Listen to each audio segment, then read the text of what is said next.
कश्मीर कंदकोट के अगवा इंडस्ट्री चइजे त वधा न चइबो। ताज़े अगवा जे वाक़े में कंदकोट लॻो राति देर सां ॻोठ बचल सुरियाणी जा 3 ॼणा पीउ पुट समेत हथियारबंद नथा अगवा थी विया।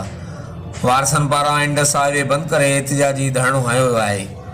धरणे सां रोड जे ॿिन्ही तरफ़नि खां गाॾियूं ॿेझी वियूं।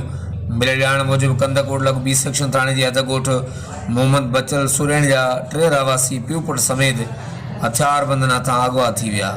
अगवा थियलनि में अली बहार सुरियाणी, ज़ीशान सुरियाणी ऐं शमन सुरियाणी शामिल आहिनि। सुरियाणी बिरादरी पारां पुलिस खे इतला ॾिनो वियो आहे।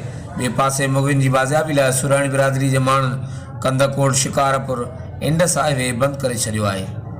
धरणे सबबि टायरनि खे बाहियूं ॾेई धरणो हयो आहे। एहतिजाजी धरणे सबबि सिंध बलोचिस्तान ऐं सरहद ॾांहुं ईंदड़ वेंदड़ सभई गाॾियूं बीहजी वियूं आहिनि, जॾहिं त मुसाफ़िर सख़्तु मुश्किलातुनि जो शिकार आहिनि।